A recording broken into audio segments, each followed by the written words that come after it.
إذا نواصل الحصة العلمية الرابعة حول المجال والإنسان إلى اليوم من العصر القديم، مواصلة للحصة الأولى. إذا سيأخذ الكلمة ثلاثة من زملائنا: سي أحمد السعداوي أستاذ آثار وحضارة في كلية منوبة، سي جلول عزونة كذلك معناها مازال متقاعد لكن كان يدرس في منوبة، وسيدي ذا بكرع كذلك كان يدرس في 9 أبريل. إذن الكلمة سي أحمد السعداوي حول الموضوع الأندلسيون بالوطن القبلي، التعمير والمعمار. بالله ماذا بيا ملاحظة احترام الوقت. أنا معروف بالنسبة للطلبة وبالنسبة للباحثين وقت اللي نشد جلسة جو سوي اكستريمون ستريكت. توا سيدي ذا قال لي فوزيت ان دي سبوت، قلت له ان دي سبوت مي ايكليغي. هاي تفضل سيدي. عندك موان 20، عندك واحد نعطيك دقيقة 2 ما يسالش ما أكثرش. تفضل تفضل. Mon ami et collègue tout à l'heure, Sibin Moussa, qui parlait d'un dossier qu'il a travaillé il y a quelques années. Ce dossier sur les Andalous, c'est un dossier que j'ai réouvert. C'est un dossier qui remonte à des années, à quelques décennies même. Donc sur la présence andalouse dans la région du Caban. Donc la partie historique, on a eu l'occasion de la traiter pendant la séance d'hier et les séances d'aujourd'hui. Donc le Caban au Moyen-Âge, à la fin du Moyen-Âge, a vu donc la disparition de ces deux capitales, Menzelbesh et Nouba. Au XVIIe siècle, les Turcs vont essayer de mettre le contrôle sur la région et une certaine mise en valeur. Et donc, les Andalous ici vont jouer un rôle important puisque c'est eux qui vont repeupler certaines contrées, certaines localités. Dans les textes, la présence andalouse apparaît sur plusieurs villes, notamment Slimane, Grombelia, Billou, Nianou, Turki, et 2 villages qui ont disparu déjà au fin XVIIe siècle, donc Jdida et Ain Bornaq.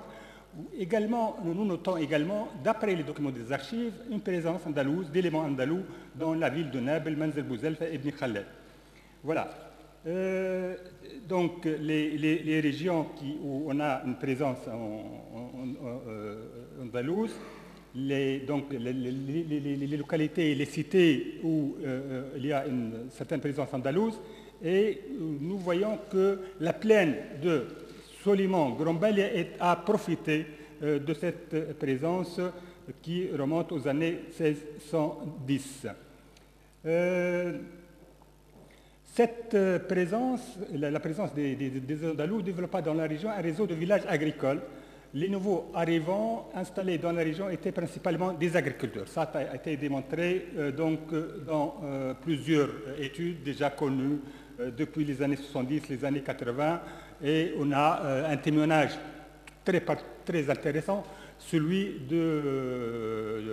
du religieux trinitaire espagnol Francisco Jiménez.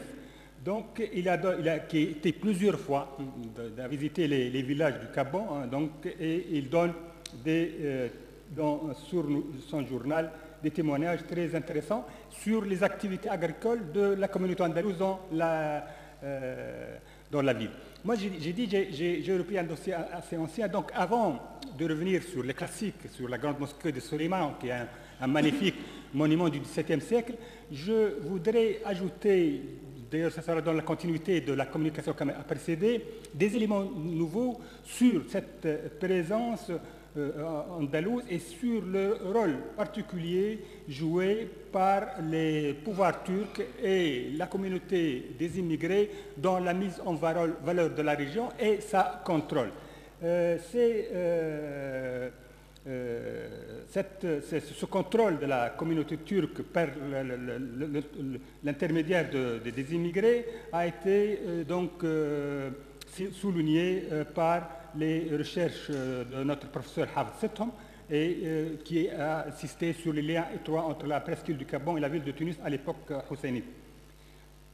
Donc, ces études, les études de cet homme, ont démontré que les terres fertiles de la région étaient contrôlées par les waqf, publics de grandes fondations religieuses se trouvant à Tunis, et par de grands propriétaires de la capitale, donc les membres de la oligarchie ottomane, la famille de Othman Bey, les Mouradites, les Husseinites. Ce que j'ai trouvé dans les documents que j'ai publiés en travaillant sur les fondations du waqf de la ville de Tunis, il y a des éléments qui révèlent que la mainmise turque et andalouse, elle remonte au XVIIe siècle. Et la mise en valeur soulignée par le moyen de les contrats de Mgharsa soulignés par Hafs, en fait, remontent au XVIIe siècle. Comment peut-on le savoir? Nos documents révèlent, par exemple, les documents du waqf de fondation de Tunis, révèlent que deux descendantes d'Othman Bey, Othman Bey qui était le Dey à la fin du XVIe, début du XVIIe, donc la fin du règne, c'est 110. Ces deux descendants d'Othman Bey, Fatma et Qmar, fille d'Ahmed, descendant d'Othman Bey, possédaient des propriétés importantes de le voisinage de Soliman et de Bni Khaled. Ces terres sont un héritage de l'ancêtre de la famille Othman Bey. Certainement, c'est Othman Bey qui a mis la main sur ces terres-là au début du XVIIe siècle. Et donc, le document révèle que Fatma, épouse de Hassan Ben Ali, constituait en waqf une partie de ses propriétés au profit de la mosquée du fondateur de la dynastie hussainite.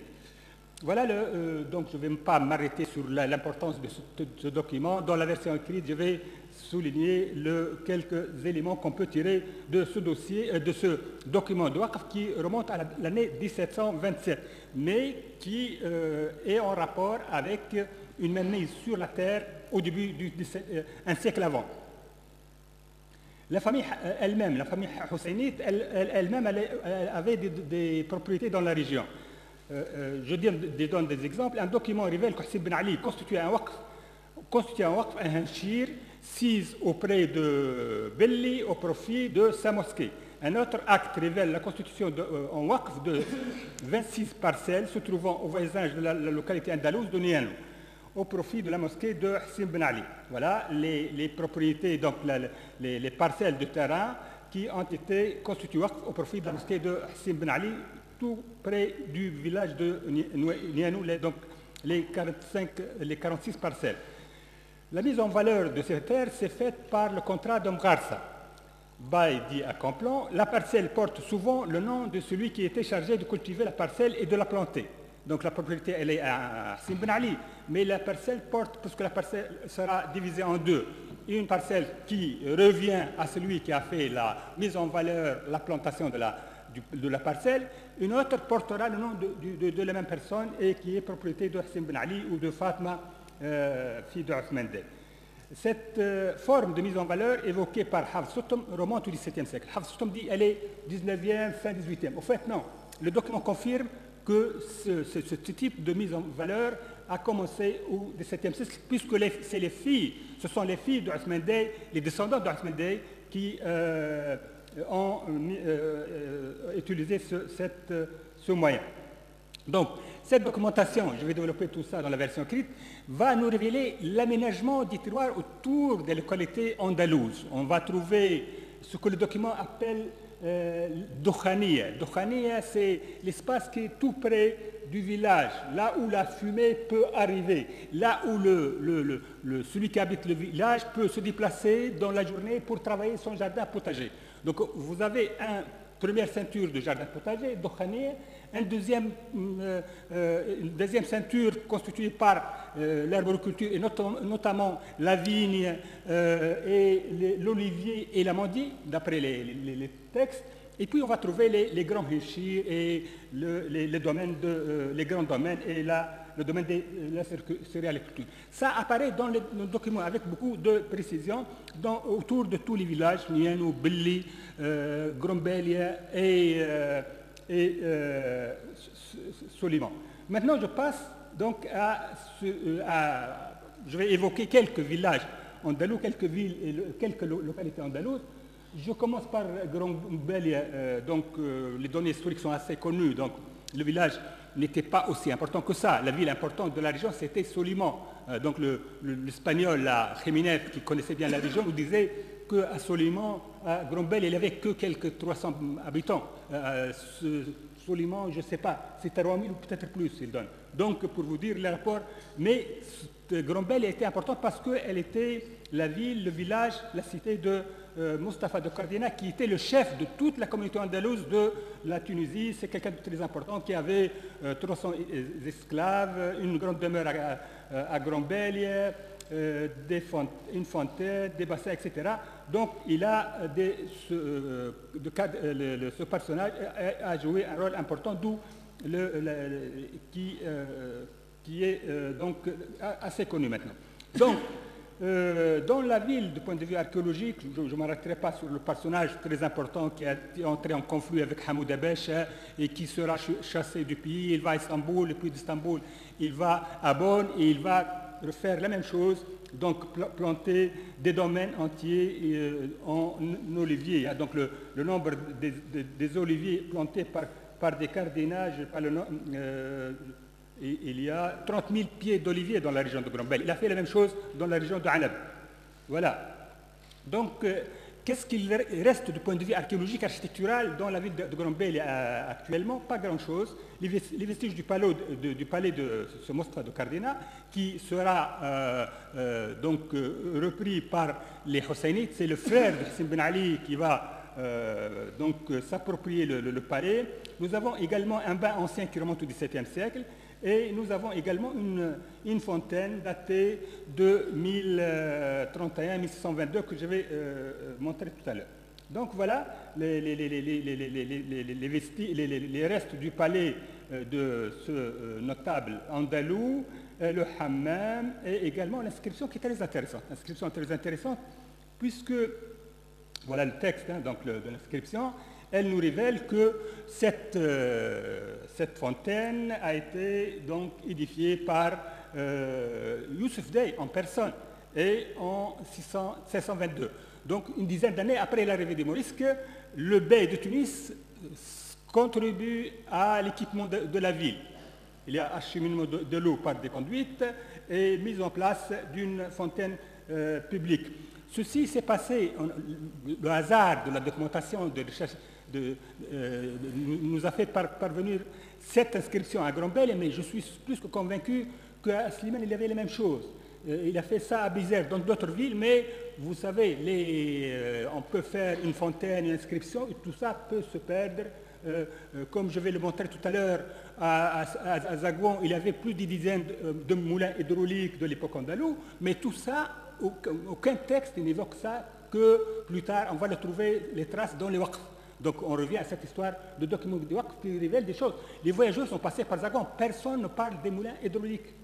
Et alors qu'on a 7 moulins qui ont été constitués au waqf et qui ont été révélés ces dernières années par d'autres documents. Donc il y avait certainement des fontaines construites, j'imagine mal que Youssef Dey va édifier une fontaine à Grombelle et ne pas faire la même chose à Slimane. Mais le hasard a fait que l'inscription a disparu.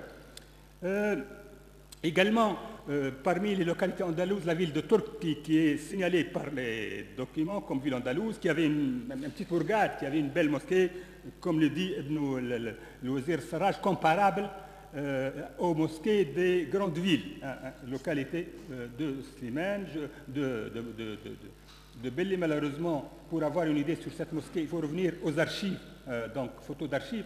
Actuellement, là, le monument a été défiguré. Il y a une zaouia importante également du XVIIIe siècle, celle de Sidi Abdelkader. Mais la ville, comme je l'ai dit, la ville la plus importante, la ville andalouse, c'est la ville de Soliman. On a pas mal de travaux sur la ville. On connaît qu'il y avait un petit noyau Blida qui est à l'origine de la ville. Et moi, j'ai trouvé là, dans les documents d'archives, toujours des waqf, le sens de Blida. Blida, dans le shir de Zouawin, c'est un habitat très modeste des ouvriers agricoles qui travaillent sur le Hanchir, qui est le noyau de la ville andalouse. Et ça, Blida fit Astour, Hamet el Blida. Donc, plusieurs villes. Donc, ça, le sens, je l'ai saisi ces dernières années moi-même. Donc, il y avait un premier noyau, puis la communauté andalouse arrive, elle construit, elle met en place une ville avec un plan orthogonal bien connu, avec l'artère principale qui est plus large que les rues habituelles dans les villes arabes, les médinas arabes, avec une place centrale entourée par des bâtiments importants, la mosquée, un fondouk, un café, le souk hebdomadaire qui se passait sur la place d'après Jiménez au début du XVIIe siècle, le même jour qu'aujourd'hui, hein, le vendredi, je pense. Hein. Donc j'ai vérifié à l'époque. Donc c'est des choses qui montrent une certaine continuité. La grande mosquée de Slimane, comme je l'ai dit, est un bâtiment, l'un des plus beaux monuments laissés par la communauté andalouse. Il vient juste après celui de Testour. Hein. Donc, et moi, je suis plus que convaincu que l'architecte qui construit celui de la mosquée de Slimane, la mosquée de Slimane, ou de Soliman, est le même qui a construit qu'avait construit la mosquée de Testour dans les mêmes années, les années 1615. Hein. Donc, juste quelques années après les arrivées de Maurice, qu'on a un document qui prouve cette collaboration entre les Andalous et les Turcs.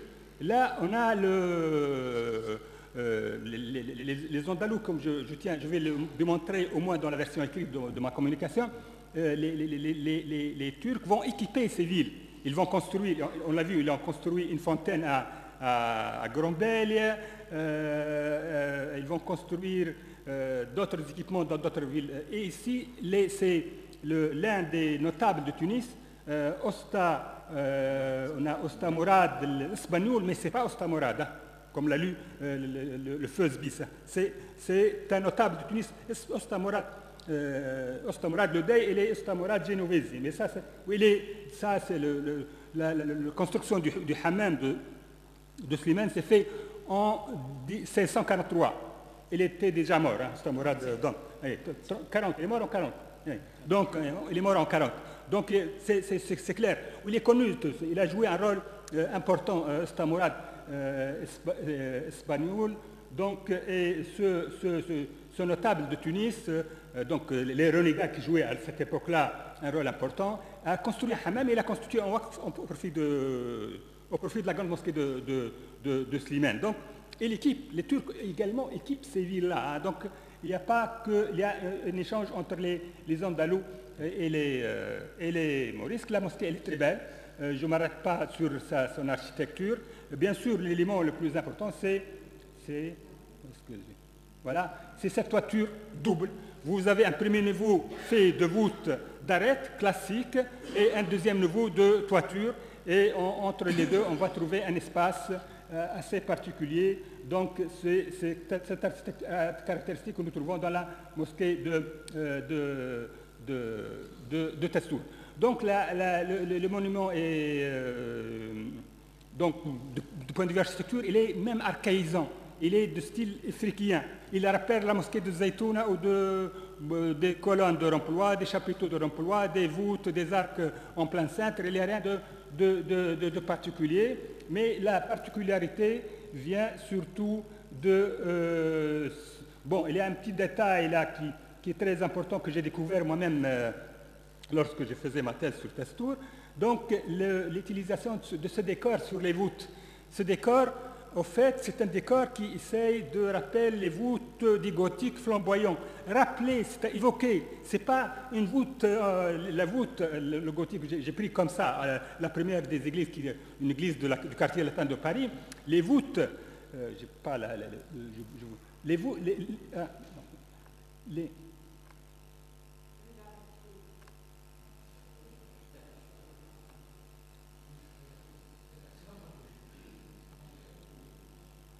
pourquoi ça ne revient pas?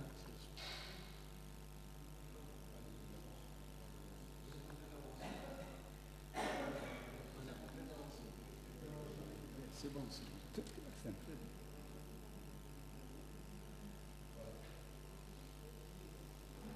Vous voyez là, ce type de...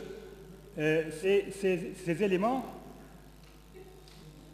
je n'ai pas la souris, donc ces éléments qui évoquent,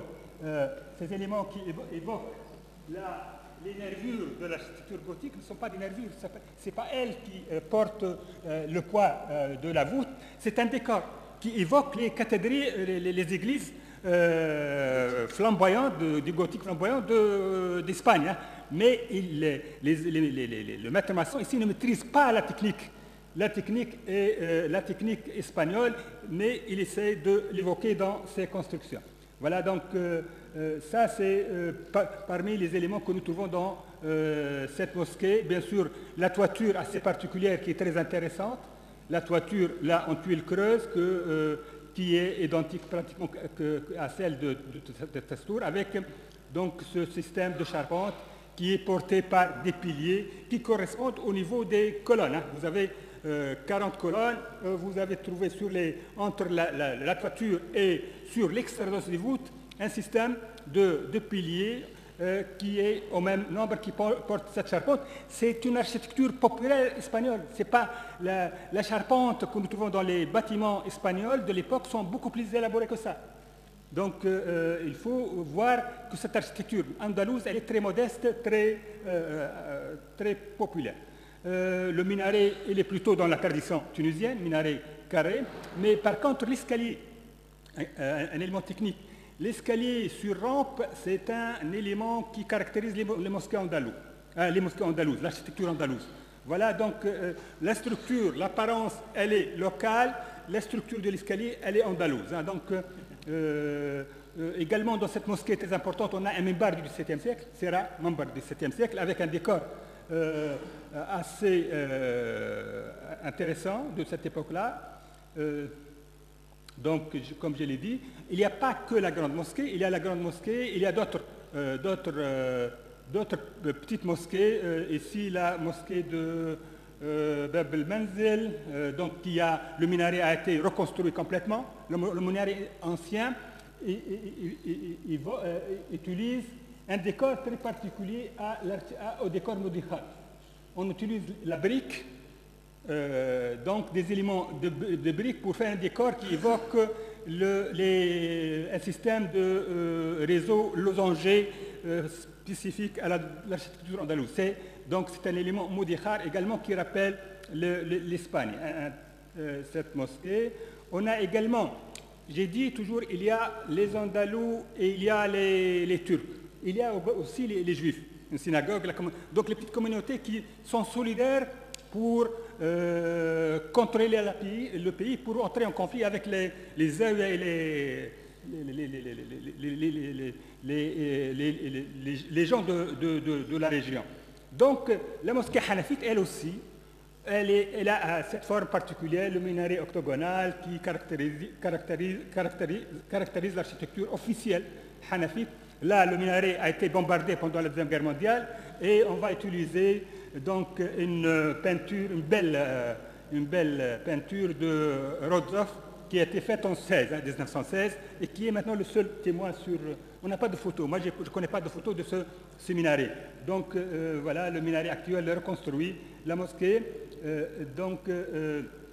Également dans la ville de Souleymane, nous trouvons des bains. Le bain il est très important, deux bains. Dans le texte, je vais vous parler de ces bains très intéressants. Et nous trouvons la chose qui est imprévue, qui arrive comme ça, qui n'était pas attendue, c'est les moulins à vent. Donc nous avons un moulin à vent dans la ville qui n'est pas étudié, qui n'est pas... Donc une contribution technologique importante, attribuée certainement aux Andalous. J'ai fait le relevé avec les étudiants du master il y a quelques années, donc et je vais donc parler de ce type d'ouvrage qui est très rare dans le pays. Nous trouvons deux exemples de vestiges. L'un à Atlandos, d'après les photos d'archives, hein, et l'autre à Slimane.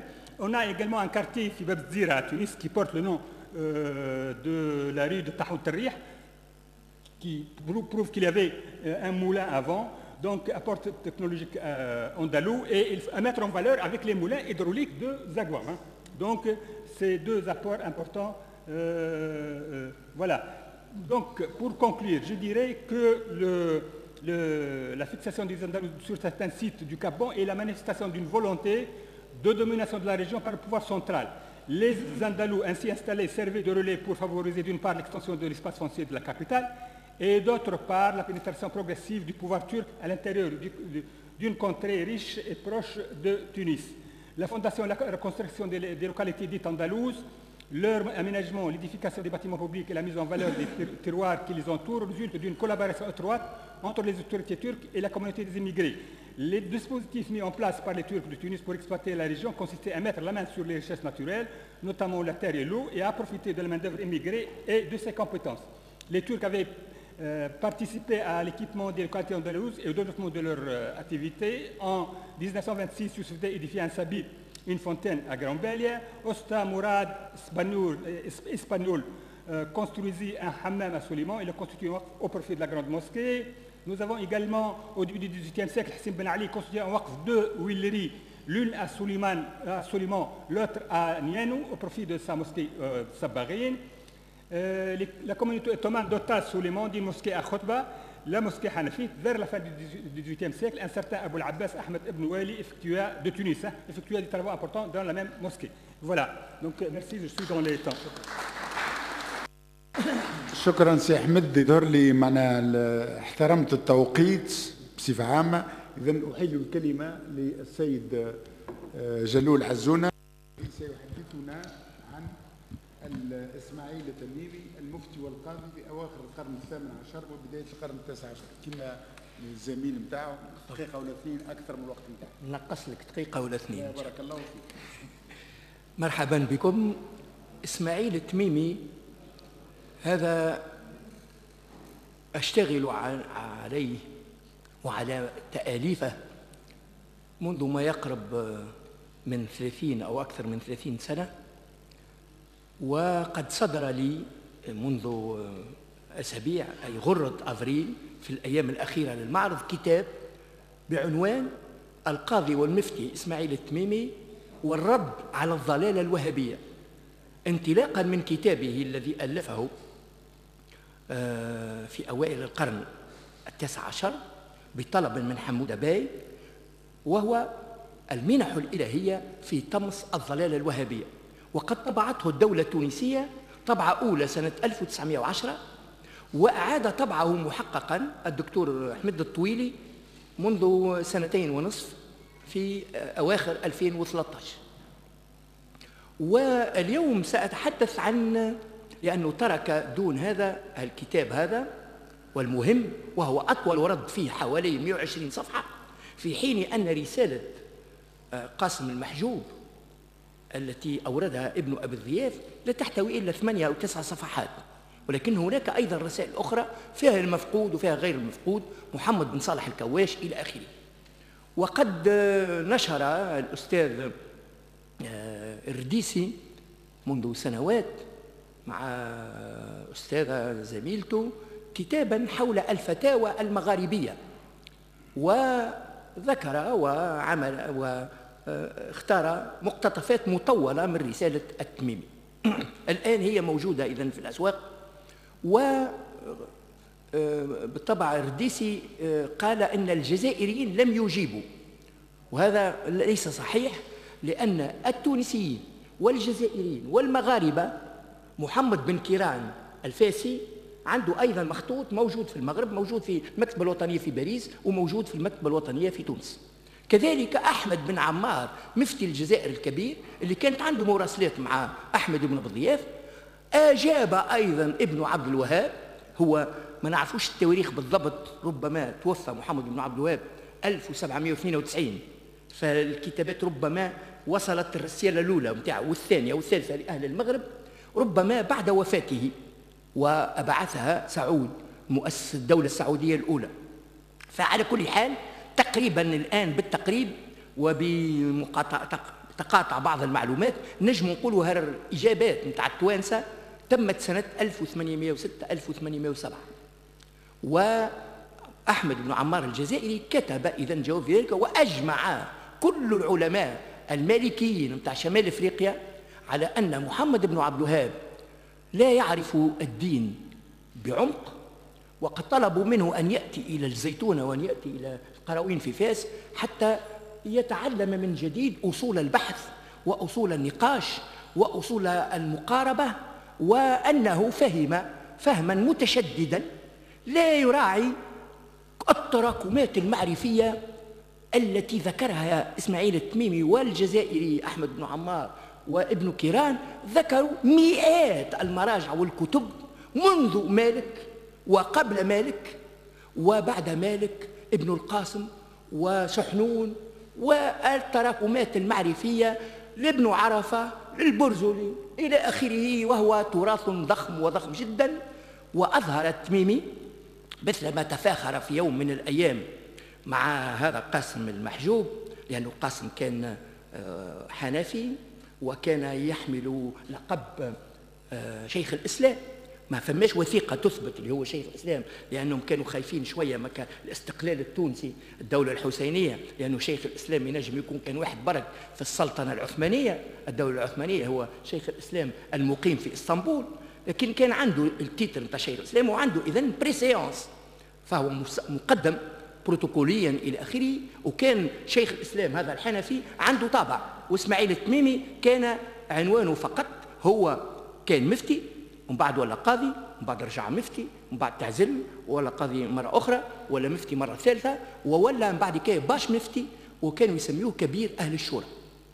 وكان ما عندوش طابع، كان عنده خنفوسة، وكان كل مراسلاته ومكاتباته رغم اللي 9 شهر ولا أكثر متاع الشعب التونسي مالكيين، كان يحيل كتاباته ومراسلاته على شيخ الإسلام حتى يضع طابعه قبل أن تتوجه تلك المراسلة. هذا البروتوكول، لأن الدولة الحسينية دولة حنفية.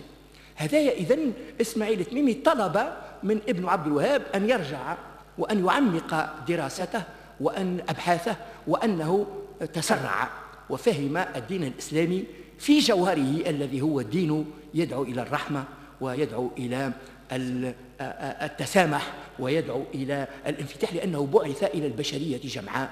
ويفسر المشكل الكبير متاع تهديم القبور والاستعانة بالأولياء وكالكرامات إلى آخره، ويستشهد بما تم في عهد الصحابة الأول في عهد عمر، والالتجاء في سنوات انحباس الغيث إلى لجوء عمر بن الخطاب إلى العباس عم الرسول حتى يصلي صلاة الاستسقاء، وأمثلة كثيرة وكثيرة جدا. تكاد في كل صفحة من 120 صفحة 3-4 مراجع في كل صفحة، وعديت أنا تقريبا 80 أو 90 مرجع معروفة وغير معروفة. فكان يفتخر إسماعيل التميمي ويقول هذا يا شيخ الإسلام أنت تعرف المسائل منذ حدوثها، المسائل الفقهية والنوازل والاجتهادات وأصول الدين. قالوا أما أنا أعرف ما لا تعرفه أنت، فإن أنت عرفت التاريخ متاع المسائل فأنا أعرف علاتها وما وقع الدفع إليها، وما أكل نسميهم مقاصد تلك الفتاوى وتلك منذ عهد الصحابة والتابعين إلى اليوم.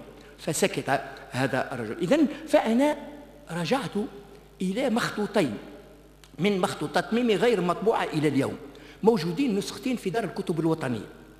النسخة هما اسمهم فتاوى ومراسلات إسماعيل التميمي، والنسختين هذوما بالطبع مش بيد بخط إسماعيل التميمي، هما بيد ثانوية، إذا يد أخرى، لأنه إسماعيل التميمي لأنه كان هو باش المفتي وتوفي سنة 1832 وهو باش مفتي، والباي حسين الثاني ذهب وحضر جنازته وحمل نعشه هو وأبنائه، ودفن قرب الإمام ابن عرفة في الجلاس. فبعد أن مر بمحن عديدة، محنة أولى وثانية، وخلعوه من الإفتاء ومن القضاة ونفاه البي الماطر، ومن بعد رجع وقعد عمل ترافرسي دي ديزير مدة 10 سنين، وقعد يدرس في داره اللي هي 26 ناس سوق البلاط الآن موجودة. فهذا الشيخ قلت كانت عنده كتبة وعنده إدارة، وعنده واحد منهم من جماعته اللي تنفاه معاه سنة 1819 الماطر، وقعد شهر رواش مغضوب عليه، ولأنه وقعت له محنة قبل 1816، وقعت ثورة الانكشارية الأتراك، وهو حجزوه وقالوا له باش نكتبوا رسالة في عزل الباي، ولقي روحه هو محجوز، هزوه من داره في الليل وقعد 48 ساعة محجوز، وقالوا له أنت مش تصحح قال لهم ما عنديش طبع، قالوا له ما عامل الخنفوسه نتاعك، قال لهم مريض راني يدي ودري شنو. لكن رغم ذاك البي قعد دائما ينظر له نظر الريبه، ولقى له فرصه اولى بعد عامين ونص انفاه وكسره وبعد رجع الى اخره. هذه التعلات الحياه المتقلبه لاسماعيل التميمي. فكانت عنده من جمله اللي تنفاوا معاه شاعر معروف اسمه محمد بن اسماعيل التميمي.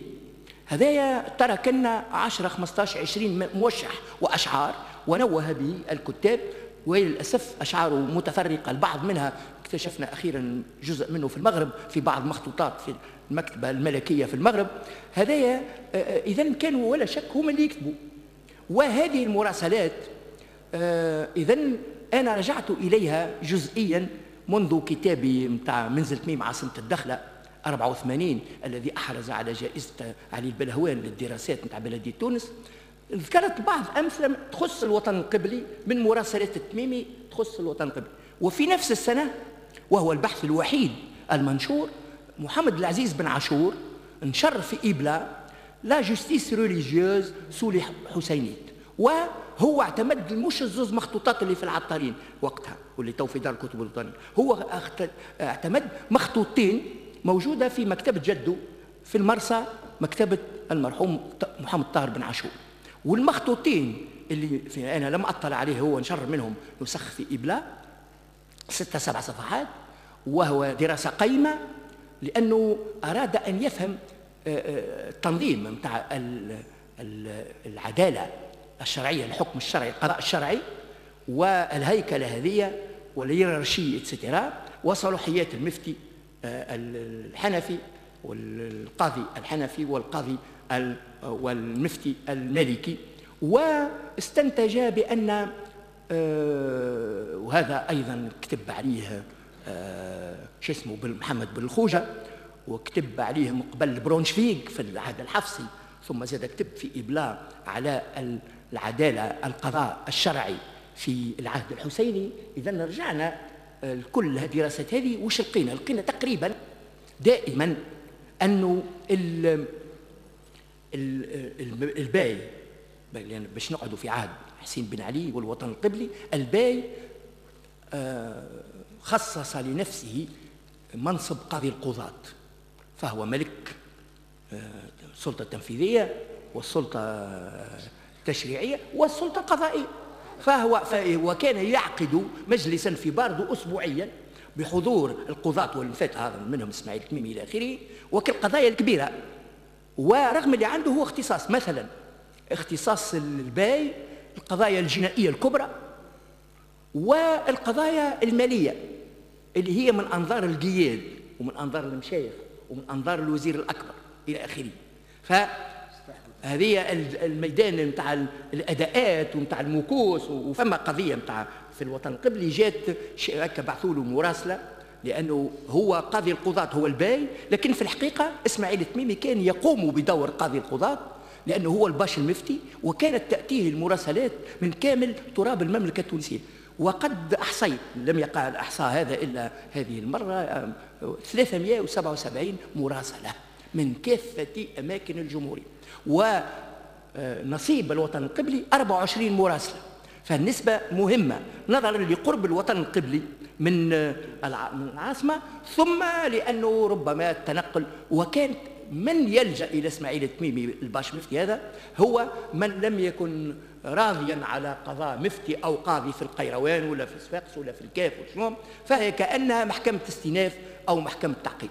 وكان التميمي حادا جدا في رسائله، فيذكر بالقواعد الشرعية مثل ما في كتابه في الرد على الضلالة الوهابية، كان يذكر القضاة بشكل بأنهم لم يفهموا القضية وعليهم أن يحكموا في هذا التوجه بالاعتماد على القواعد الأساسية بتاع المالكية المدونة والموطأ والعتبية وقول ابن عرفة وقول الأئمة، ويسرطط ويستشهد بالأحاديث فالمراسلات ثرية وثرية جدا من ناحية المعلومات الفقهية والقانونية. وكان ينبه بأن وإذا لم تحكموا بذلك فابعثوا لنا، وإلا معناها بتهديد. وفما رسائل فيهم تهديد مباشر لبعض القضاة وبعض الأئمة وبعض المفاتة إلى آخره. فالوطن القبلي هي عينة مهمة جدا من عينات هال 377 قضية. فنجد بخلاف الأمور المالية والسياسية والقضايا، أما نجد فما قضايا متاع عنف رجال ضد نساء، وأحيانا تلقاها المرأة في حالة ما بين الحياة والموت، وتجي المراسلة والمفتي ولا القاضي المحلي ولا نائب الشرعي المحلي، خاطر ساعات ما فماش مفتي وقاضي في بعض المدن، فنائب شرعي عينه أيضا في العادة. التعيينات الكل هذه قعدت عند قاضي القضاة البي اللي هو ما حتى الشيخ، مش الشيخ والنائب الشرعي كل ما عينهم كان البي ونحيهم البي. إذن لكن المرجع النظري كان يرجع لباش المفتي المالكي وشيخ الإسلام الحنفي، واللي كانوا يجلسوا جميع في الديوان، نهج الديوان ديوان الشرعي. ونجد أنه فما قضايا مختلفة وهي تدل مثل ما استمعنا منذ حين على المعاوين القرى المعوية، هذه الحيوية متاع بالطبع سيدي حاضر يا شكاية، الشكايات الياسر هذه معناه كل شيء تقريبا، القضايا متاع الأحوال الشخصية، من طلاق، من زواج، من نفقة، حضانة إلى آخره، للأضرار متاعها وبناء حل شباك ولا طريق ما خلانيش نوصل للرزق متاعي، إلى العنف، قضايا قتل وقضايا اعتداء على النساء، والمرأة ساعات تلقاها تشهد تقول لا ما ضربنيش وهي تطلع في الروح، والمفتي إسماعيل التميمي يبعث يقول له عليك بالتثبت والبحث عن طبيب يستطيع جبر ذلك الكسر إلى آخره وإقامة الحد وكذلك هناك القضايا متاع الحبس ومتاع الأملاك ومتاع الإرث ما بين الجيران وما بين الإخوة وما بين الأحباس هذيك اللي فيهم الطريقة هذه الحنفية اللي كما كان يذكر مخصص للأبناء دون الإناث إلى آخره. فكان أحيانا يأمر بحل الأحباس وإعادة النظر في المشاكل واستدعاء الناس ويقول له تحكم في هذا الاتجاه وإلا وجه لنا هؤلاء المتشكين، لأنه المتشكين كانوا يجيوه. هو كان يكتب حينما يأتي المشتكي أو المرأة المشتكية دون بعد عدم الرضا بالحكم، وكان كما قلت يتابع تلك القضايا لأنهم مسجلين وعندها التاريخ. كما قلت فما في الزوز مخطوطات هذه، مخطوط الثاني اللي اعتمدته أقل لأن قريتهم الزوز مرتين ولا ثلاثة، فيه ما تلقاش الأسامي متاع الناس، يقول فلان وفلانة وفي تاريخ كذا وكذا يحط كذا، لأنه من بعد ولا يظهر فيها المخطوطة الثانية استعملت كأني تمرين للقضاة والمفاتة اللي مش يوليوا قضاة ومفاتة، كأني مانويل دابرونتيساج، في حين أن المخطوط الأول والذي اعتمدتها أساسا واللي فيه أكثر قضايا يذكر الأسماء متاع المتخاصمين ويذكر المكان والهنشير أحيانا والريف، وفي الوطن القبلي أسماء هناشر كثيرة وقرى كثيرة، ويذكر أيضا التاريخ وإذن الأسماء وطريقة الحكم إلى آخره، فهو أهم. في حين أن المخطوطين اللي أنا ما طلعتش عليهم في مكتبة بن عاشور، رغم اللي مشيت مرة ولا اثنين لمكتبة بن عاشور، لكن مشيت لمخطوطات أخرى اللي اعتمدهم سي محمد العزيز بن عاشور. هو اعتمد مخطوط الأول أساسا يقول فيه 300 قضية مش 377، ويقول الثاني فيه بعض عشرات من القضايا فقط. إذا يظهر أنه كنش متاع جد الطاهر بن عاشور إلى آخره، والنوامر متاعهم موجودين في إبلان، وأنا الأعداد متاع المخطوطات مذكورة إلى آخره. لكن وسأختم حتى وكان قريب الوقت، فأقول إن هذه النظرة الثرية لهذا الحراك الاجتماعي والطبع متاع خصومات ومتاع قضاء هو مهم جدا، يعطينا صورة حية لهذا المجتمع اللي رغم اللي هي ما بين ظفرين عصور انحطاط أو بدء الوعي في التصادم، لأن احنا في عهد حمودة باي، وحمودة باي من أول من تفتح على الغرب وكانت عنده علاقات طيبة مع نابليون وغيره، وكانت الدولة الحسينية في أوج عطائها ماليا وتنظيميا، ويمتاز أيضا ذلك العهد بهذا أقروه المختصين بالخوجة وبن عاشور إلى آخره، بأن بعد الفترة المرادية واللي قبلها والفترة الأولى الحسينية حسين بن علي والباشا علي، هذوما كانوا يتدخلون في كل القضايا في الرقيقة والشقيقة، ما يخليوا حتى شيء، المفاتة والقضاة ما عندهمش هامش، في حين أن علي الثاني عثمان قعد 3 أشهر، وبعد يجي بالخصوص حمودة باشا أعطاه هامش كبير وكبير جدا، لم يخصص فك المجلس الأسبوعي إلا القضايا متاع القتل، القضايا الكبيرة، أو القضايا متاع المال والمكوس إلى آخره والأداءات، هذاك خلاه من البي من اختصاصه، ولكن ترك هامشا كبيرا. وستنقلب هذه القاعدة اللي ما كانتش مكتوبة لكن كانت في الأمور العملية باش نعيشوا مرحلة ثانية. وقت اللي محمود باي يقتل ولد عمه هو ولاده حسين ومصطفى، يهجموا على ولد عمهم عثمان باي بعد 3 شهور ويقتلوه، ويقتلوا يوسف صاحب الطابع، باش تبدا المشاكل نتاع اسماعيل التميمي، الخلعة الأولى والخلعة الثانية والخلعة الثالثة بالفتى والنفي. لكن بعد ذلك سيرجع يموت محمود باي، إذا محمود ويبدا ولده، لكن ولده حسين ومصطفى يقولون المؤرخين وابن أبو الضياف حسين كان سريع إخراج سيفه، وكان كيف تجي قدامه قضايا قتل الناس مباشرة.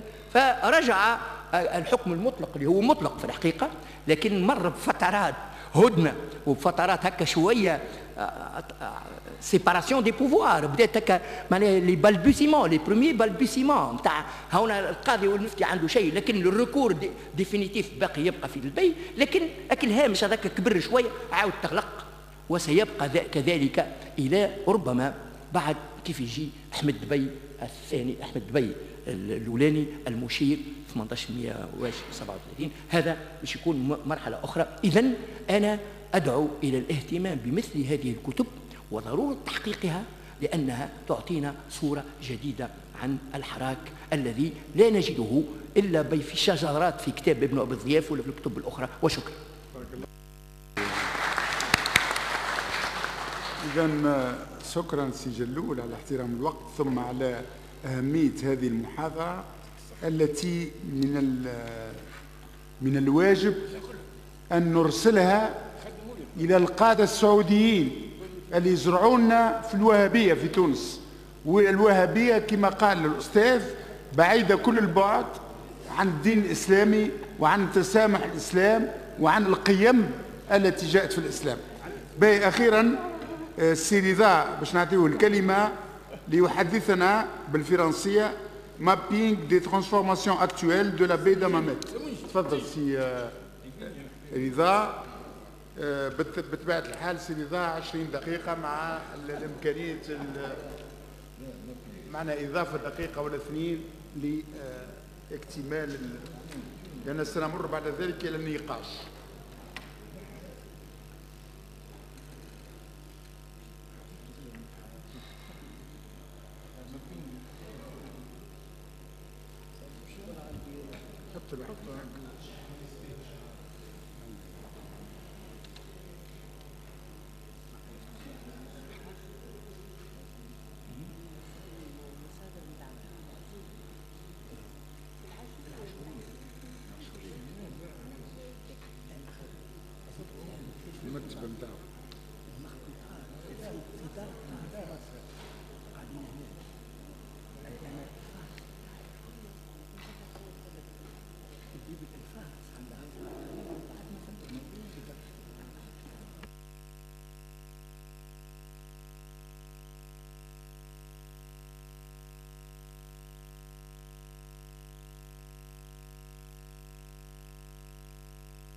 Alors, merci beaucoup. Bonjour. J'ai passé toute la matinée à être récepteur, donc je suis, comment dire, enivré par le savoir que j'ai suivi, et je vais changer de rôle, je vais devenir émetteur. C'est pas facile, mais je vais quand même essayer.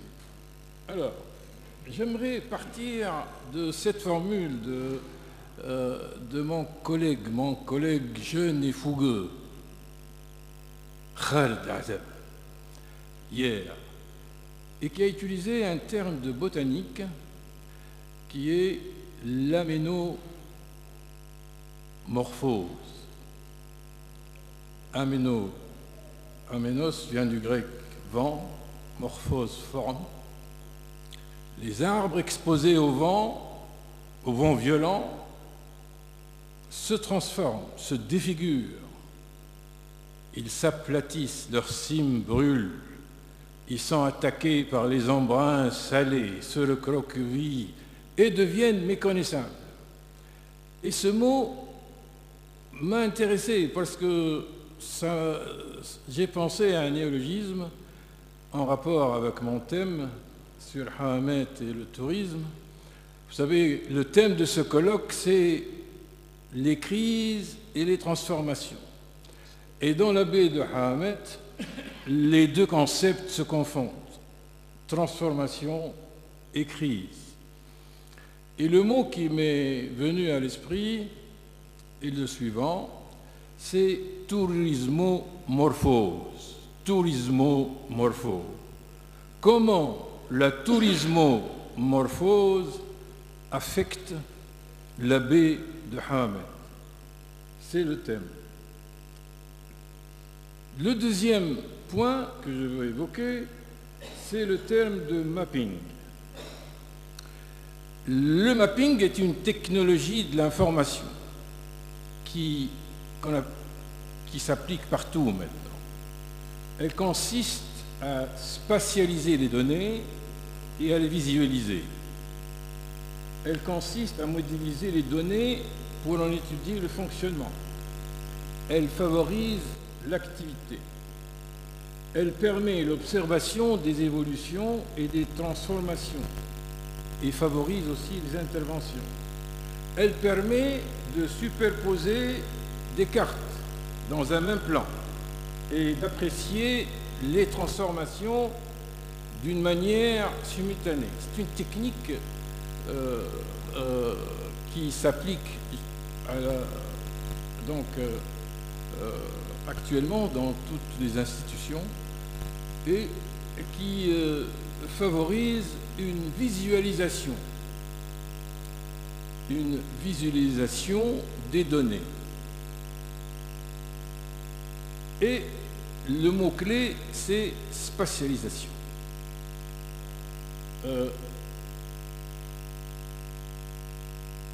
Je ne vais pas m'intéresser au temps qui passe. Je vais m'intéresser aux espaces qui passent dans le temps. Les espaces qui passent dans le temps. Et pour m'intéresser aux espaces qui passent dans le temps, je vais partir des cartes postales et des images scannées, les cartes postales prises à un temps donné. La succession des images dans le temps permet de saisir les transformations et de les visualiser. La photo favorise le panorama et le panorama favorise le paysage. Et la carte postale permet l'archéologie du paysage. Je vais procéder à une archéologie du paysage de la baie de Hammet. Évidemment, mon archéologie s'étend sur un siècle. Je ne peux pas remonter à des millions d'années, comme le faisait Mongi à propos de l'archipel. Mais c'est rapide, mais c'est archéologique. Les transformations sont tellement rapides qu'on peut parler légitimement d'archéologie. Et donc, nous allons cliquer sur la carte que je vous ai montrée à l'instant. Nous allons nous promener sur cette carte et cliquer sur les points et voir les transformations en opposant les images dans le temps. Et cette promenade auquel je vous invite n'est pas une promenade dans le temps, c'est une promenade dans l'espace-temps. Alors, je vais cliquer sur... Donc, les transformations affectent l'espace et les hommes. Ça, c'est très important. Vous allez observer avec moi que l'espace se transforme, mais que les hommes aussi, dans l'espace, se transforment. Leur technique de corps, leur posture, leur vestimentaire, leur air, leur scénographie se transforme. Ce n'est pas seulement l'espace. Et donc il y a une anthropologie visuelle des institutions. Nous allons assister à des institutions qui apparaissent et puis à des institutions qui disparaissent par la photo. Et donc on va assister à l'évolution de l'espace, à l'évolution de l'environnement, mais on va assister à sa préservation et on va assister à sa dégradation. Alors, nous cliquons sur le port de Hammamet. La zone du port était envahie par des dunes de sable. Les dunes de sable s'accumulaient au pied des remparts et sur la route qui bordait l'hôtel de France. Les barques des pêcheurs avançaient jusqu'au rempart. La transformation écologique provoquée par l'aménagement de la zone du port s'est traduite par la disparition des dunes de sable. L'action de Sébastien, le propriétaire du centre international, s'est traduite par le nettoiement des remparts du côté du port et la disparition des baraques adjacentes, remplacées à la faveur de l'ère touristique par les étals de pacotille et le parking. Voilà ce que ça donne. Regardez l'envahissement des dunes de sable. On constate même les aloès. Regardez jusqu'où arrivaient les barques. Regardez jusqu'où les barques avancent et jusqu'où les dunes de sable avancent. Alors, vous avez un territoire qui était celui des pêcheurs. Vous avez le café des pêcheurs qui va disparaître. Et puis petit à petit, là, vous avez le commencement de la structuration. Et puis tout d'un coup, vous voyez la transformation. Il y a la construction de ce qu'on appelle à Hammamet Scala, ce qui veut dire escale. Et donc, regardez l'évolution que ça va donner. Voilà un espace d'origine et regardez l'envahissement de l'urbanisation à droite. Toutes ces maisons se sont implantées sur des vergers qui ont disparu. Alors, résultat, dégradation de la zone du port. D'où viennent tous ces détritus qui apparaissent sur la plage? On va vous donner la réponse tout à l'heure. On clique sur Sidi Bouhdid. Regardez bien ce marabout, Sidi Bouhdid. Il se trouve dans les vergers. Actuellement, il se trouve sur une roche bitumée. Mais la grande transformation, c'est Sidi Bouhdid. Sidi Bouhdid, voilà l'origine de Sidi Bouhdid. La porte Sidi Bouhdid fait partie de l'ensemble de la Médina. Voilà la transformation de Sidi Bouhdid. Vous avez donc ici ce qu'on pourrait appeler comment la tourismomorphose affecte Sidi Bouhdid. Voilà comment il était, voilà comment il devient, voilà la scala transformée en giratoire. C'est donc la tourismomorphose. Et puis dégradation au niveau de Sidi Bouhdid. Le trop-plein des eaux usées se déverse à ce niveau-là. Nous allons revenir au problème des infrastructures et des eaux usées qui se déversent dans la mer. Voilà une autre image d'origine Sidi Bouhdid dans les années 70. Voilà comment il était, voilà comment il devient. Maintenant, on clique sur les transformations du fort. Les environs sablonneux du fort sont transformés en route carrossable. Le bloc consacré aux militaires français s'est transformé en restaurant. Le fort s'intègre désormais au tissu urbain. La colonisation des remparts par les villas d'artistes européens et puis l'enrochement des remparts. Et voilà, ça, c'était les bâtiments qui abritaient les établissements au service de la garnison et qui avaient qui remplissait une fonction sexuelle. Vous avez la transformation de ce restaurant. Voilà le paysage touristique du port avant l'ère touristique. Et vous avez les silhouettes des femmes qui traversent l'espace public. L'enrochement des remparts. Cette zone était menacée par l'érosion de la mer. Le fort était menacé. Et il y a eu donc l'enrochement. Et puis, vous avez là l'établissement à fonction sexuelle transformé en restaurant de luxe, Barberousse. On clique maintenant sur la Médina. L'entrée de la Médina débouchant sur le souk est un espace commercial formé d'alignements de boutiques, c'est un espace d'échange avec une population bédouine. On observe la proximité des vergers et des maisons. Cet espace intermédiaire entre rural et urbain est transformé en place touristique. Voilà ce qu'il était. La place juste près de la porte du bled. Le bled, c'est la Médina. Les semi-nomades, probablement les Ouled Saïd, à la porte du bled, ils sont venus échanger les produits. Vous avez la rentrée du bled avec les petites boutiques, les constructions, les pasteurs nomades avec chameaux et moutons à la porte de la Médina. Vous avez cet espace intermédiaire qui était un espace public avec les enfants qui jouent devant la... Voilà, vous avez la Médina avant la restauration. Et puis, vous avez cette image des portes de la Médina. Les portes sont maintenues, mais leur fonction a changé. Les fonctions actuelles sont dominées par l'accès des touristes au bazar de la Médina.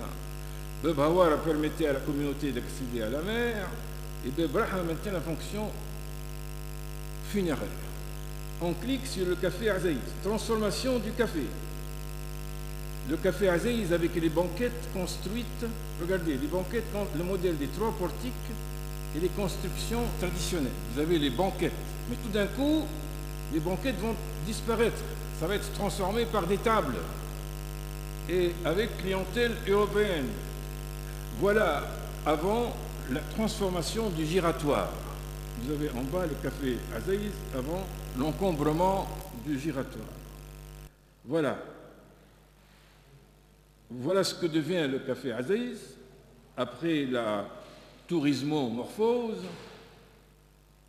et l'introduction du pavé en damier par...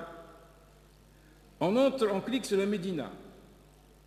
Regardez le minaret, l'aspect abstrait du minaret, ce que j'appelle moi la persistance du style sobre hafside. Puis le minaret va s'enjoliver. Il va y avoir aussi de la faïence, et puis vous avez la restructuration de l'espace de la mosquée, qui va devenir touristique, et au fond, vous avez le bain mort. Voilà la structure de la mosquée à l'intérieur avant l'ère touristique. Elle garde cet aspect abstrait, sobre et mystique. Le bain mort aussi connaît un embellissement par rapport à l'original. Alors, vous avez le souk. Alors,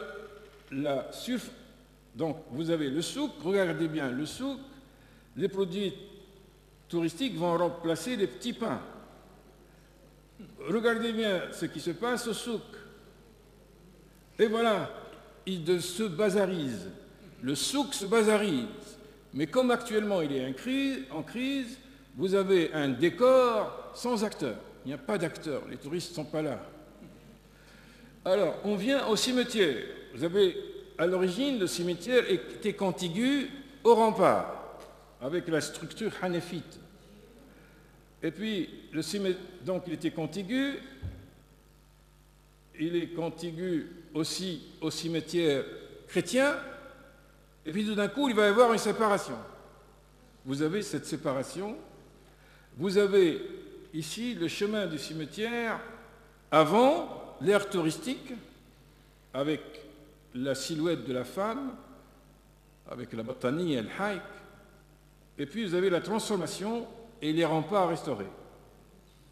Vous avez là un cortège funéraire dont parlait Zinguelière, Et là, vous pouvez l'analyser parce que vous pouvez distinguer le paysan du bédouin par le vestimentaire.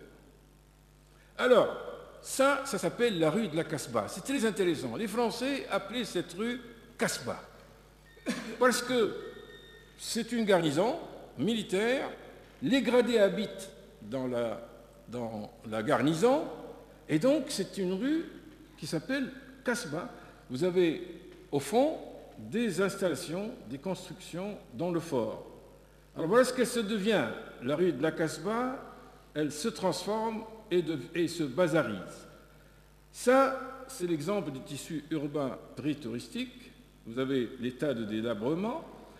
Vous avez là la rue de la République qui se transforme d'une manière spectaculaire. Regardez ce qu'elle était, regardez ce qu'elle devient. Vous avez là une image extraordinaire,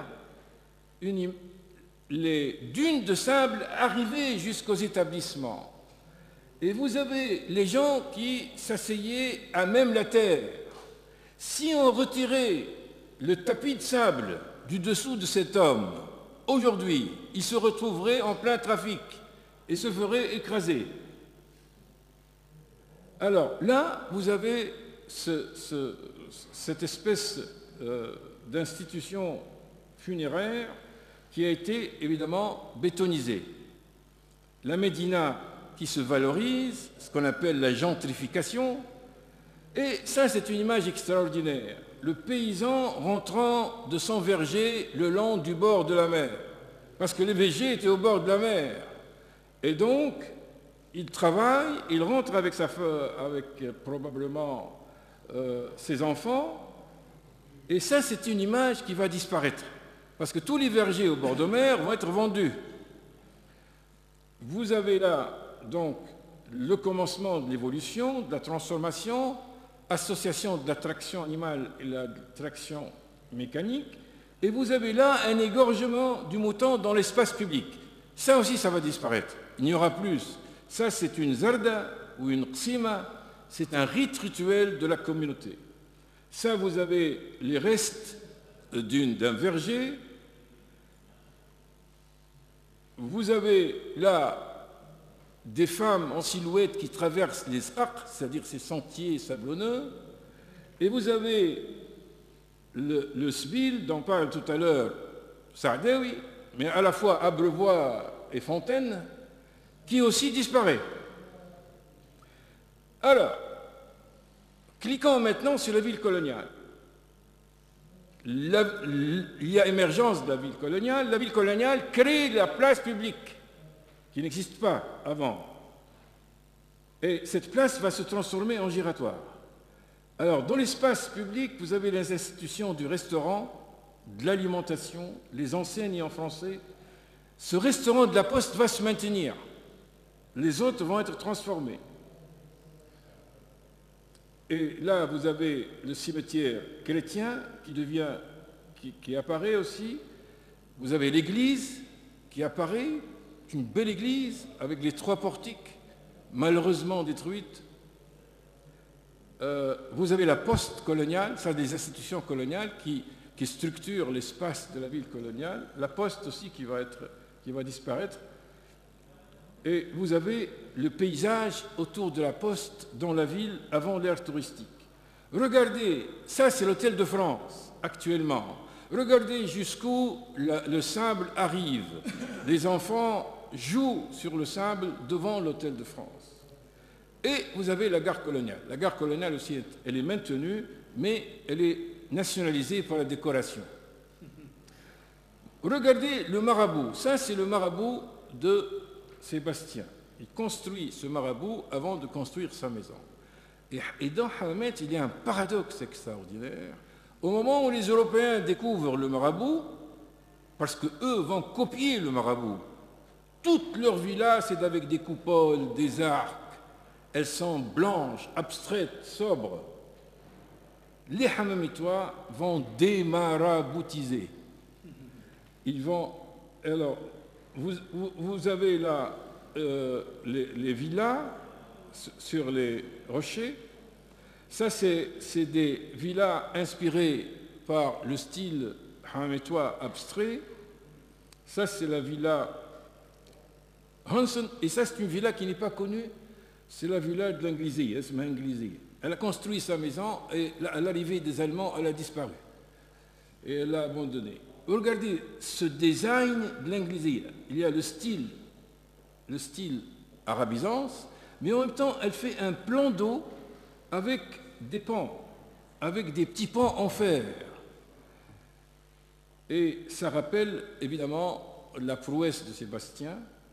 Ça, c'est une maison Lavaux qui pratique cette conjonction des voûtes croisées avec les arcs et qui va inspirer les hôtels. En bas, vous avez un hôtel qui travaille aussi un couloir avec des voûtes croisées. Alors, vous avez là un exemple extraordinaire, c'est la transformation des hommes.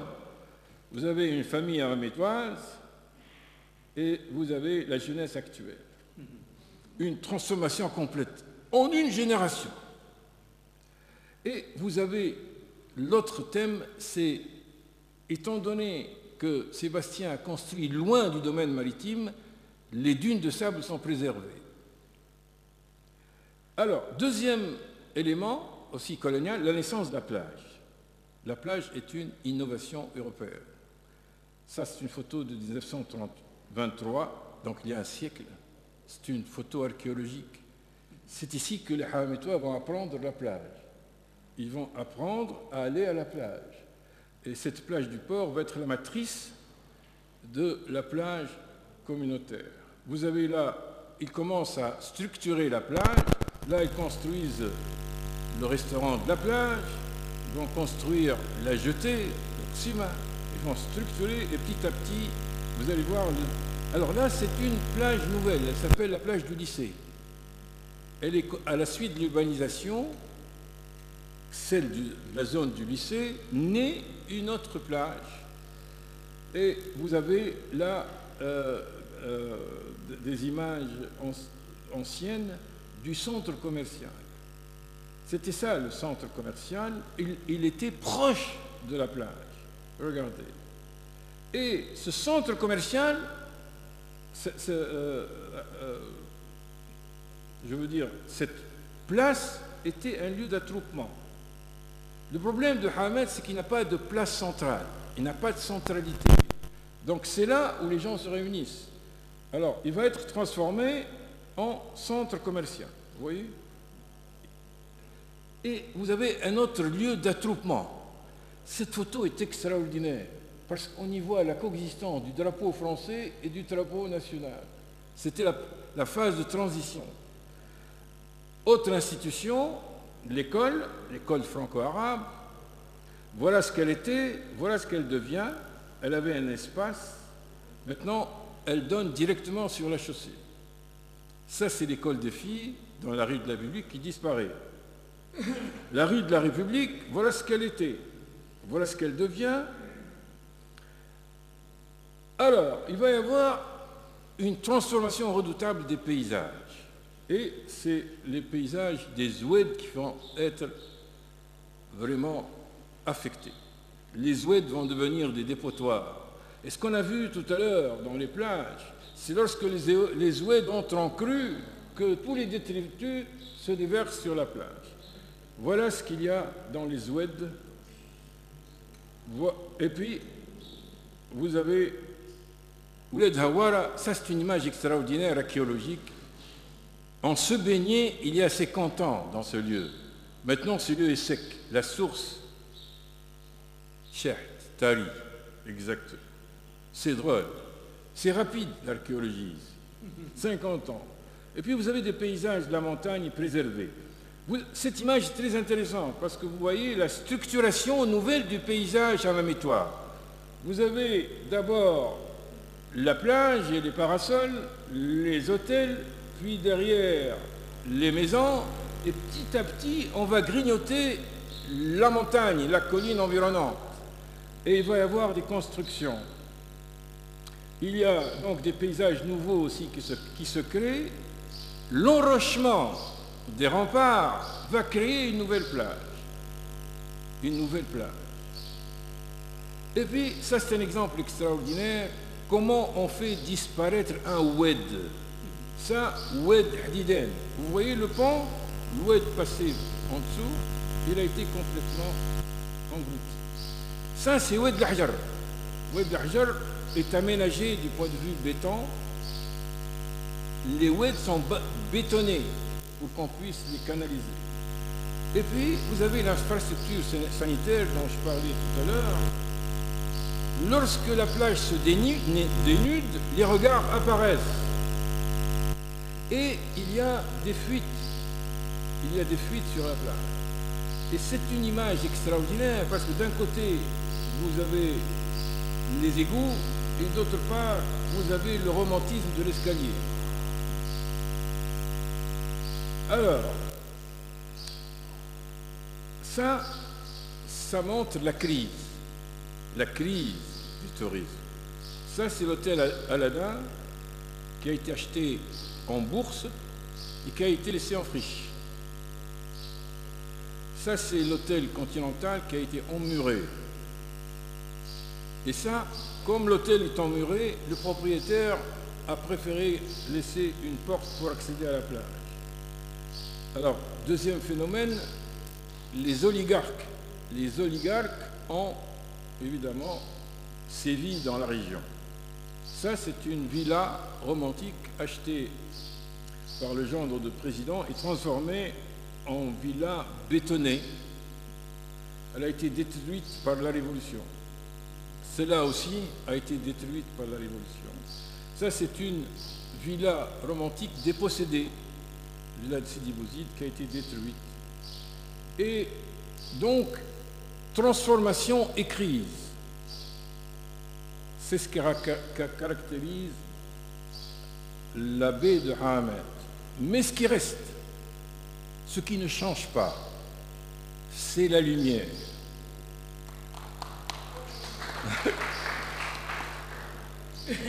Hamad a été découverte à cause de sa lumière. Paul Klee est venu à Hamad pour la lumière de la baie qui était orientée sud-est. Et la lumière, ça ne change pas. Merci beaucoup. بارك الله فيك. باهي اذا توا نمر بسرعه الى النقاش بالنسبه للحصه الاولى اللي عنده. تفضل تفضل. خلي النقاش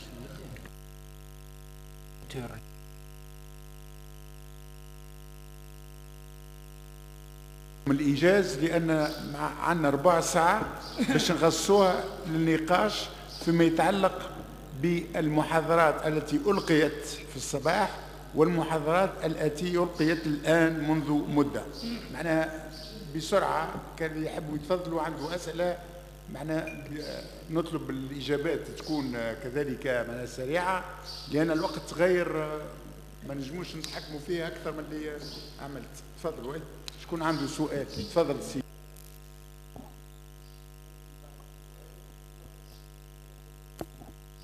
شكرا. يخدم بالنسبة للأستاذة عروسية سميدة.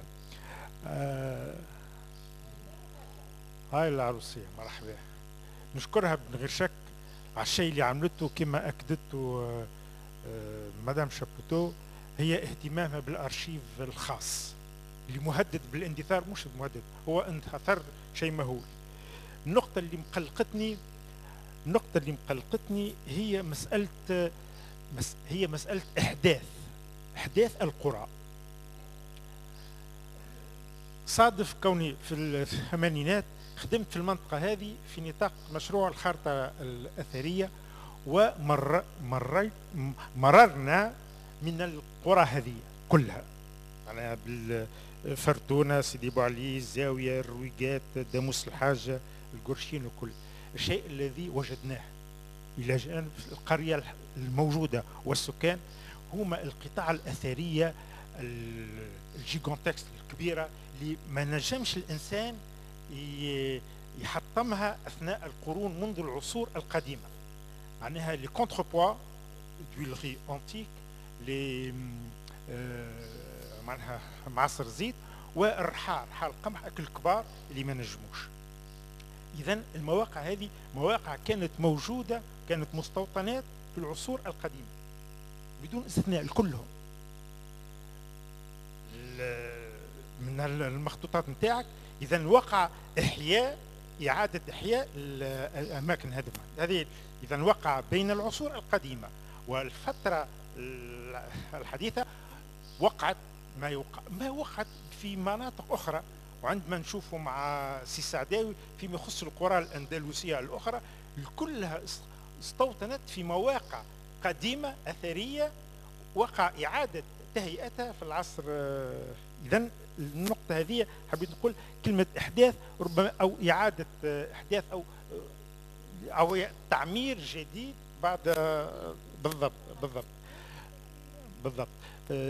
بالنسبة لسي سعداوي مثال يظهر لي محي الدين بوغالمي في نطاق نفس العمل اكتشف ناعورة ريح في جهة نابل. تو نحاول نتصل به ونقول لكم كيفاش. مع الشكر.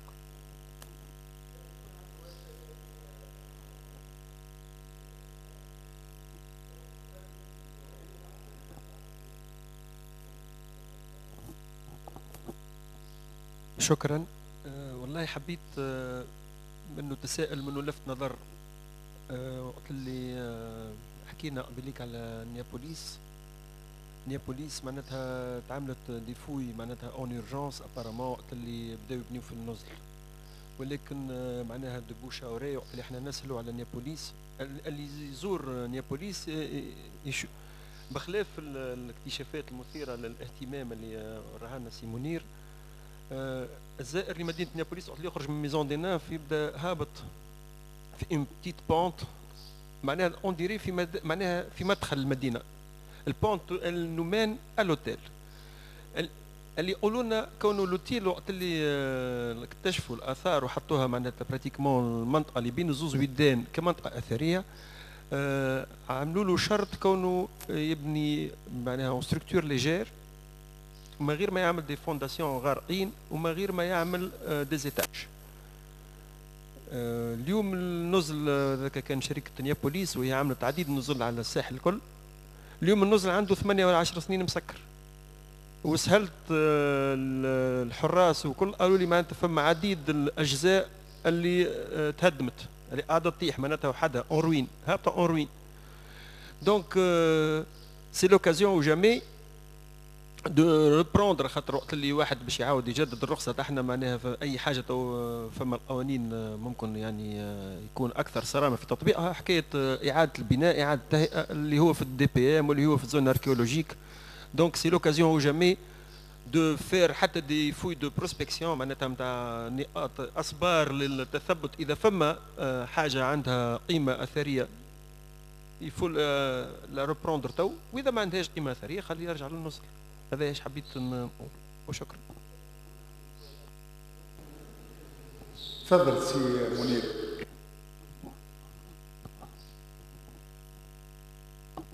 حبيت عندي ملاحظة فيما يخص مداخلة الأستاذة عروسية سميدة. لي لوكاليتي هذوما الرويقات سيدي جبالي وفرتونة نعرفوا اللي لوكوباسيون دو سول remonte à la préhistoire. سي خير الدين حكى على لي كونتربوا مي نوز افون دي حوانت غادي سي بوتيت تومب دو فورم كوبيك البارح مع شكون تحدث عليهم. C'est une architecture typiquement méditerranéenne et que parmi les appellations فما كلمة الخلوة يسميوها. Donc الأولياء بيدهم معناها استعملوا les espaces هذوما. Donc ça remonte vraiment à la préhistoire bien avant l'arrivée des Phéniciens. هذه نعم أي. Et donc الحاجة الثانية aussi c'est que la ruralité في الجهات اللي تحدثت عليهم غورشين تفلون الميدا depuis l'Antiquité ما تبدلش le paysage. On est resté dans un contexte rural. اليوم la preuve حتى وقت اللي نلقاو فما des tombes par exemple puniques بيير سانتاس تحدث على des tombes في جهة تفلون. C'est des petites nécropoles rurales, c'est des tombes isolées. Donc vraiment بعاد على قليبيا وعلى قربة وعلى نابل. Et c'est un paysage qui n'a pas changé ما قعد فهمتني الى اليوم هذا. ولا ميرسي.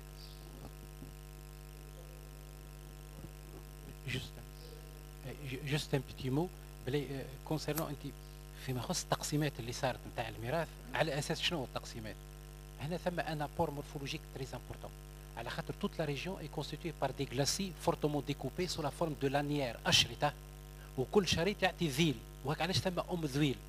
والتقسيمات اللي صارت هذيك 6 ولا 7 تقسيمات صارت حسب الانجراف المائي، وكل واحد اخذ الذيل نتاعو، اخذ لا لانيير كيلفو. اخزر جوست بور فو دير بالله بور حمامات c'est aussi valable pour d'autres. Je suis tout à fait d'accord avec vous. Tout à fait, tout à fait. بقينا la nostalgie, باهي نعرف. و tout ce que vous avez dit est juste et valable ailleurs aussi. أما الإشكالية نتاعنا تويكا c'est comment convaincre les responsables. يعني أنا je suis pas tout à fait contre le fait que des banquettes ont été remplacées par des chaises. أما هات نتناقشوا كيفاش نتنقلوا من البنكات لدي شاز، فهمت ولا؟ كيفاش معناتها on construit pas par exemple c'est ce que j'appelle moi la persévérance dans l'erreur. Je mets la persévérance dans l'erreur. الإمعان في الخطأ. هو نعرفوا كون les constructions de 2e ou 3e étage vont gêner le transfert entre la terre et la mer, et les hôtels et les maisons sont en train de continuer à construire le 2e et le 3e étage. Les rues في نابل وفي الحمامات هم ce sont d'anciens cours d'eau. فهمت كيفاش؟ Donc je suis tout à fait d'accord avec vous. أما هات نحن توا par nos écrits بالجمعيات بالمجتمع المدني comment convaincre les responsables et leur dire vous êtes en train de persévérer dans l'erreur et voilà le mal. Merci. Je voudrais rebondir rapidement sur la communication de Sijalou Al-Azouna, que je remercie particulièrement. Je voudrais vous dire qu'à l'époque médiévale, depuis le 4e siècle, le 10e, nous avons des manuels justement qui sont faits à l'usage des notaires, et dans lesquels vous trouvez des formulaires pour la plupart des actes de la vie quotidienne. Et ce que je voudrais rajouter, c'est que précisément ce qui est particulier à l'ensemble du Maghreb, nos ancêtres nous ont laissé, nos ancêtres musulmans je veux dire, nous ont laissé plus de livres de jurisprudence, Nawazil, Fatawa, etc., qui font que, en réalité, ils adoraient les procès et les affaires, apparemment. Voilà. ما فما كان العرك وكيدي من شوشتك.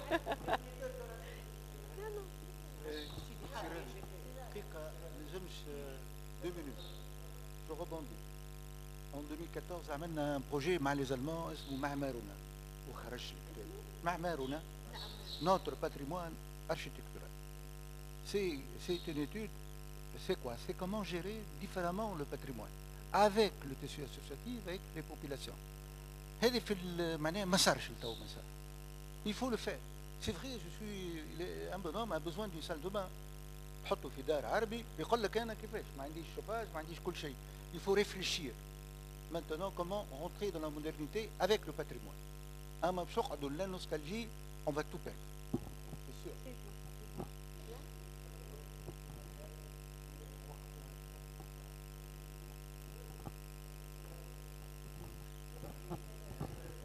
شكرا. بربي سي فانتر سي منير فانتر تكلم على الديرني دوكوفيرت على في البلونجي سومارين قدام كلوب مات. بون احنا فما قبل يقولوا قبل بون دوكوفيرت معناتها شفنا اللي فما لقينا دي تراس وديجا قبل 10 سنين التالي لي فينومين تاع ليروزيون طلع ان كوب كبير بور في الكوت في الكوت دو الماريتيم. انا حاب نسال شنو هي دونك الفيزيون تاع لي ام بي في هذوما لي مونيمون اللي موجودين في البلونجي سومارين. شكرا.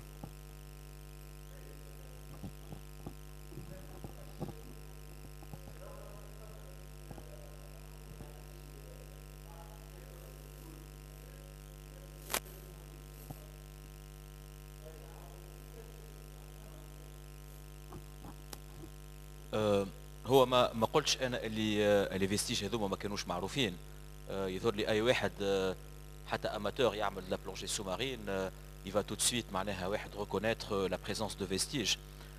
تبقى الاشكال هو كونك وقت اللي هالي فيستيج هذوما تحطهم في اطار معناها برنامج نتاع عمل، وقت اللي تحددهم وين موجودين افيك لي كوردوني نتاعهم، تعمل دي كارت دي بلان، تعرف شنو اللي عندك.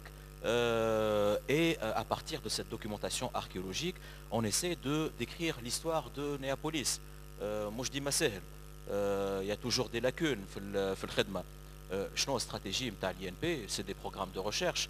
Mais vous savez que هذا مش l'INP برك، المشكل نتاع حماية التراث نعرفوا اللي المواقع الكل معناها حتى المواقع راهي اللي هي على ملك الدولة ومحمية ديما معناها عرضة للريح للأمطار، خليك هذا تحت الماء معناها الأمور ماش سهلة. ربما عند لي جينيراسيون فيتور فماش دوتر تكنيك، فماش حاجات معناها pour préserver et surtout valoriser ce patrimoine, sachant que forme des programmes tels que par exemple le programme transfrontalier avec la Sicile Culturas, اللي هو معناها يخدم على les itinéraires et les circuits واحد d'archéologie sous-marine. Bon مش في نابل، في d'autres régions كركوان هوارية etc. mais bon voilà. لا مش حاجة كبيرة، مش كيما شكرا للجميع على الملاحظات. خلينا نقول فعلا معناتها 11 قرية نشأت في 50 سنة إلا بتوفر الأماكن اللي كانت آهلة قبل ذلك، يعني توفر نقطة الماء وتوفر الحجارة وتوفر معناتها الخشب الأبواب. هذه العائلات التي خرجت واستقرت في أماكن كانت آهلة معناتها، وتحيزت هذا الفضاء الجغرافي في 50 سنة هو صد الدخول الأجانب التركي والأندلسيين القادمين معناتها من. وشكرا. دقيقة فقط. دقيقة. J'ai voulu commencer par l'image de l'anémomorpho, c'est-à-dire un arbre végétal. Je ne suis pas du tout nostalgique, pas du tout. J'observe la transformation, et cette transformation est irréversible. Ce qui est perdu est perdu. Définitivement. Et on ne peut rien faire. C'est ça le problème de l'environnement. Le problème de l'environnement, s'il est perdu, il est récupérable. C'est terminé. La Hammamet a changé. Elle a une autre forme qu'il faut accepter. Elle était un paysage, elle est devenue un non-paysage. Et le non-paysage peut vivre et survivre.